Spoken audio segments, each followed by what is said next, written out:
internets, I'm Michael and this is Toucan Play That Game with a review of Book of Nox from Shed Games. So, what is it? Well, let's take a look at the box and it's just the name on black. Okay, so that doesn't tell us much, but it is very intriguing. So why don't we take a look at the table and you can see what it is. And that is where our adventurers start, at the entrance of a cultist lair that they have just teleported to. They have no idea where they are or what they will find. So use all the heroes in this. So let's just go through. We've got the manservant here with the double daggers. We've got the American with his little pistol, and it's important to note the miniatures do require some assembly. And then we've got the gentleman who is the leader of the society. The immortal here, who is surprisingly immortal. We've got the cursed one, who is just this nimble woman, really. And then we have the lady, who's kind of the healer of the bunch. Though there's not really healing, she just improves defense. So they all set out on a piece of corridor facing a door that they can then go through. Oh, and I missed the invisible man. Not surprising, given he's invisible. It's just footprints on a base. So the way a game will work is the heroes go first, and the heroes get 2 actions. Now, on those actions, they can either perform a melee attack, a ranged attack, a movement, or an explore. So let's start off with an explore as we open the door. So there are 2 ways to find out what is here. So here I've laid out a room with a few cultists in. If you have a GM, they can just choose what there is, or you can use these pack of cards here. And these enable you to randomly generate the dungeon, with the final dungeon room being kind of the target of the mission. Now, the number of different cards you use represents the difficulty and will determine the amount of XP you get. So we'd say, we found a room. You could then roll on the table in the rulebook to determine what creatures there are, or as I say, if you've got a GM, they can just pick what happens. Then we carry on our turn. So he's used 1 action to open the door. He would then shoot. So we'd look up in the rule book the stat block for the gentleman, and this gives the movement amount, the melee dice, the range dice, etc. And he's going to shoot. So we're going to roll his range dice, which would be 2d6. And we get a 5 and a 2. So we ignore the 2 because we're only interested in the highest result. However, because these guys have shields, they make him re-roll out and he gets a higher number. And that then means that he hits, except they get a chance to defend. And their defense is 1d4. And again, this is just found out by looking at their stat block. So we roll and they get a 4. Because the 4 is less than the 6, the attack hits.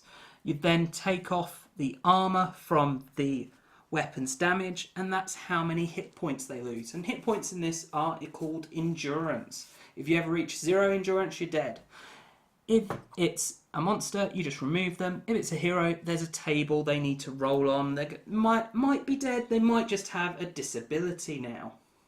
So you'll just go through doing this until all the heroes have done their 2 actions. Then the monsters get to do their 2 actions. Then at the end of the turn, you check for any random encounters. If you ever roll a 1 on a d6 at this point, you have a random encounter. And again, you just roll on a table to see what comes out. And you'll keep playing through like this until you have defeated all the cultists. So you've got to the dungeon room and defeated those. Then you get XP depending on the number of cards you've gone through. And you can spend that XP to improve either building up new skills or improving the number of dice that you roll for a stat. So you can spend XP to add a dice, or if you're at 3 dice, which is the maximum you can be at in any stat, you can increase the dice type. But by doing this, you go down to 1 dice. So you could go from 3d6 to 1d8, for example. So that is Book of Nox. Well, what do I think? It's pretty much your typical kind of dungeon crawl game, but not really up to the standards of a modern board game dungeon crawl, in the same way that there are plenty out there now with tons of variety, lots of different scenarios, with good AI on creatures, etc. This doesn't really have any of that. This feels much more old school. It actually feels more like it's the introduction to a roleplay game than it is to a board game. Now, it feels like it's giving you the start of the rule system here, and these rules are not professionally printed, these are home printed rules. And there is a living rule book though online, so you probably won't be using this much anyway because that will be getting updated. And yeah, it has a lot of great components, great sections. The whole theme is great, but it just doesn't quite work as a board game. Now, all this terrain and everything that you get, the different corridors, rooms, and all of that are lovely and fantastic. And if you do roleplay, you will find uses for them, especially, fantasy setting roleplays. And yeah, the models you'll find uses for, but the actual game itself, it lacks replay value. You just play the same game against the same creatures. There's not enough variation there.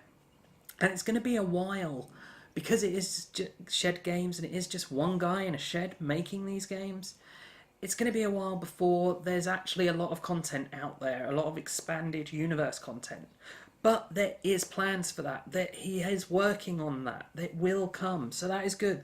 If you want to get in on this, there is hope for the future that it will be continued. It will be worked on, which is really nice.